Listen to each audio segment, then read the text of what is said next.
Good evening. My name is Cindy Fajardo, and today we will be focusing on culture, families, behaviors, and how they are all intertwined and influence each other.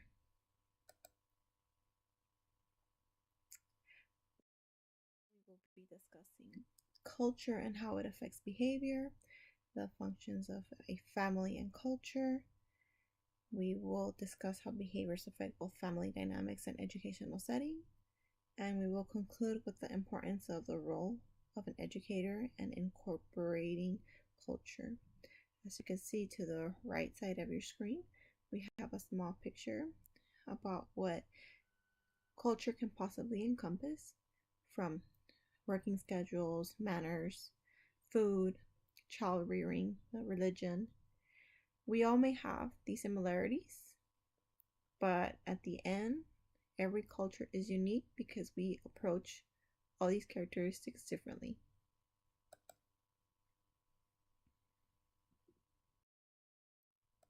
We will begin with the definition of culture. Culture is unique for every family, no matter how similar they are. Culture are ways in which people organize their daily lives. They approach others. Culture is what people actually do, what they believe in. Cultures developed at home. They develop around the people that we care. Culture develops in our classrooms. Because even though the students have their own unique cultures in their homes, in the school setting, in your classroom setting as educators, we little by little form a culture of our own. And that's where students spend, most of their days. So without realizing it, as educators, we're making a whole new culture for our students. But we need to take in consideration their values and beliefs and how they interpret life so that we can also be respectful of that culture. Functions of family, not just like culture, they're very important because our families are what grounds us, what is our stepping stone on how we see the world and how we develop our culture, our values. It's a stepping stone. Some of the functions, protect and care. We regulate some behaviors. We convey knowledge and coping skills to children. We help them understand and see the physical and social of the worlds. We as a family, we primarily are the first teachers in children's lives. Once they go to school, they learn other ways to interact with people. But since birth, we're already shaping those behaviors, that function, those belief systems. We we um we shape them since birth because at the beginning of their years, children spend the most time with their families. Once they go to school, they don't have to relearn, but they're just learning new ways to approach life. Behavior. Behavior is, like I said, shaped from birth. You know, Behavior can be shaped either positively or negatively, but regardless of what way it's shaped, it needs to be observable and measurable so that we can, as educators, provide replacement behaviors that are more appropriate for those behaviors. We need to be able to teach our students proper ways to ask or request for things rather than have them tantrum during the class and just scream and yell when we can teach them how to cope, when we could teach them how to ask. Even if they're nonverbal, we could teach them how to sign, we could teach them how to tap. Behavior is key, not just in the family and the culture, but also in the classroom. Once again, our students spend the most time in our classrooms, and we need to be able to teach them appropriate ways to request for things. Behavior and learning goes hand in hand. If our students can't behave properly, it impairs their ability to learn. And throughout the years, behavior and learning have totally changed. And there's more support, there's more resources, Some teachers are more willing to invest their time and see issues that affect our students, like for example, family dynamics, anxiety. You know, we are more supportive as educators now, and to in order to create a good working environment in the classroom. And again, an ultimate goal for us educators is to see our students excel in all areas academically. And in order to promote that, we also need to make sure that their behavior is also improving, that they're also using it appropriately. And, we want to have our educational setting accessible to our students and making sure that they're taking advantage of everything that's out there. And here's a little clip. This is my 19th year at Dothanbrook, so I've seen a huge evolution.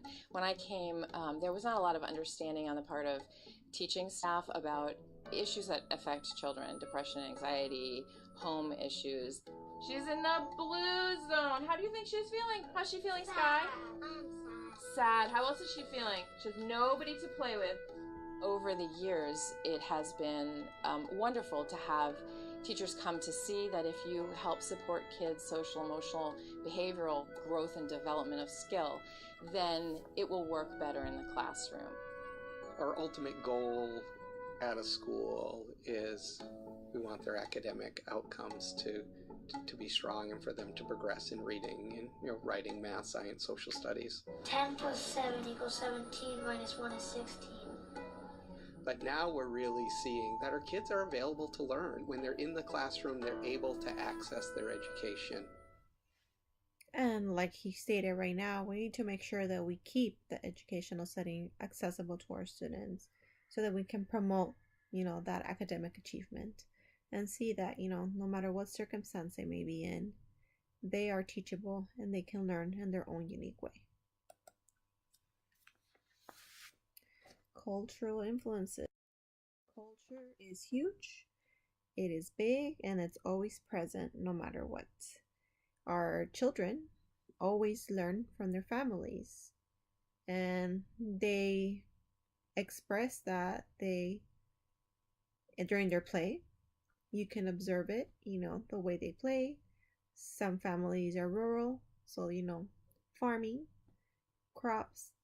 Some families are from the city, taxi driving, working in big tall buildings and banks, chauffeurs.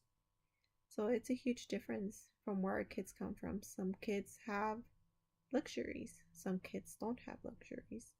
And you can see that displayed in the way they play and the way they interact. Some students are able to interact with others and they're okay with that. They're able to be inclusively playing. Some students like to play alone.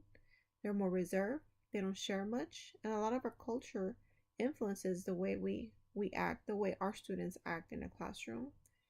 And some students encourage other students, and some other students, they just don't want to deal with anybody. They just rather be alone, play solitarily. And it's important to keep our students inclusive because that's what creates their support system. That's how we create our own culture as educators in our classroom, so that all of our students can support each other. And as an educator, we are also receiving that support from our students, and it lets us know that we're doing a good job. And here's a little clip.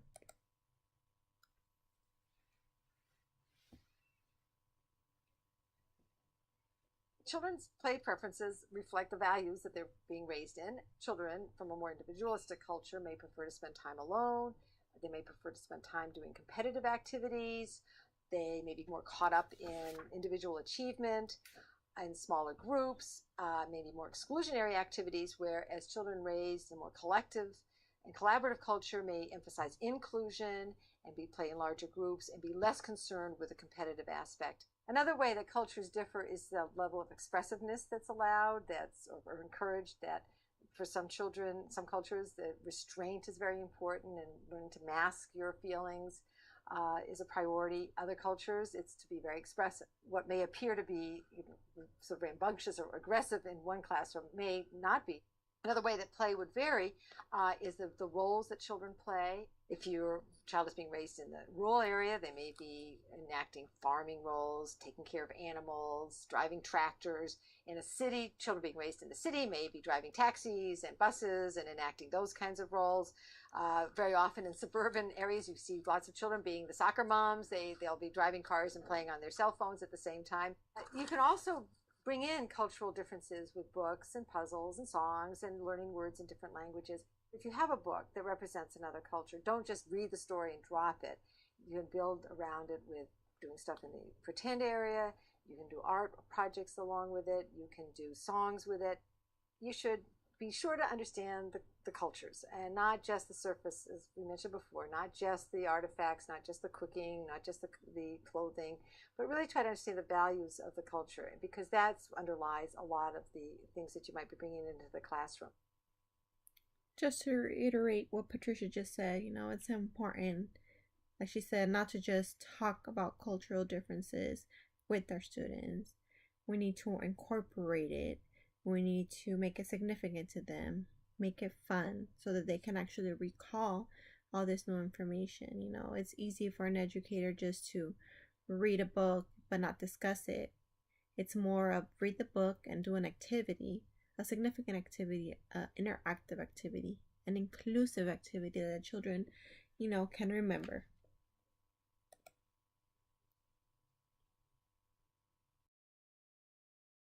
Sometimes, as educators, we're so consumed in finishing off our day and making sure students are learning, we're grading papers, making sure our students are behaving, that we forget to stop and just sit and talk to our students and see how their day is going. As an educator, we can see how their day is going. We're teaching them math, English, history, but we never sit down and take our time and see, how was your day? How are things going at home? Getting to know them at a more emotional level, because some of our students, have really tough times at home. And as educators, sometimes we don't see that, or we don't take our time to see that. Sometimes for students, we are a huge role model in their lives. And that's where us educators can, use that role model position and show them that, they can do everything they want to do. As educators, we need to go above and beyond and teach our students. For example, this educator that has a disability himself, that, doesn't complain, that gives his time of the day to sit and talk to his students, has made a great impact. One specific student that he struggles a lot with social anxiety, and he didn't want to participate in any school activities. And thanks to this teacher that took the time out of his day to know him, to get to know him, how he feels, how it makes him feel to be around people, he was able to motivate him to make changes in his life, to take a chance, to go out there, so that he can also experience all these school activities his peers experience. Thanks to this teacher, the supportive teacher that went above and beyond, that committed his time, that despite the circumstances, his personal circumstances, he's accessible to their kids. He was able to have his student, go to prom, participate in activities, all because he stopped and took his time to learn more about the student. And he provided that emotional support, that encouragement he needs to, better himself. And sometimes that's all students need, a listening ear, somebody that can listen and acknowledge how they feel, how things are going.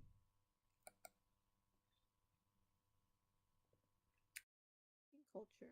Again, it is imperative to teach culture because it'll teach students how to respect. It'll teach students that, their way is not the only way. There are different ways of approaching, example, religion, different ways people eat, different ways people interact. And by teaching culture to our students, we can ensure that, they'll acknowledge, they'll be more respectful of other person's views. There will be more accepting, more than anything, that it's okay to be different.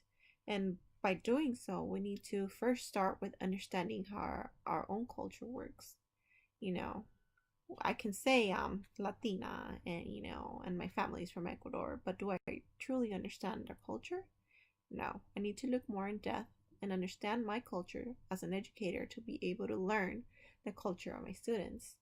And a reminder that we can't teach everything we learn. We need to teach things that are significant, easy, and impactful for our students to remember.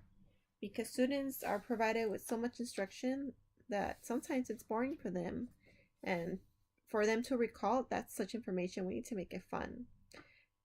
Like they stated in one of the videos, it's imperative that we don't just discuss a culture. We need to be able to do interactive activities that are inclusive, that the students can all work together so that they can learn together and learn how to respect each other more than anything. Make it interesting and making sure that as it is interesting, that our students are, learning at their level, not too difficult, not too easy, but challenge them enough that they can learn. And for that, we also need to learn our own students' language and culture. As educators, we just can't assume because they speak English that they're very fluent. What if they understand better in Spanish? Is there something as educators that we can implement in our classroom that will make it easier for them to recall things in the English language? Group work is awesome because kids can interact with each other. If you make activities in the form of a game, you know, they get competitive with their classmates, but in a fun, safe environment. And again, personalization. That's where, as educators, we need to learn about our students and their culture and their languages so that we can personalize these teachings. Again, it's important to teach our students that we're all different and that it's okay, and each one brings something new into our classroom and to our teaching. And teaches actually students end up teaching us educators about their personal lives, which I feel that can make it easier for us as educators to teach them a little bit about everybody else's culture, and for them to understand that they're all unique no matter what. And this concludes our presentation on family culture and behavior. Thank you very much.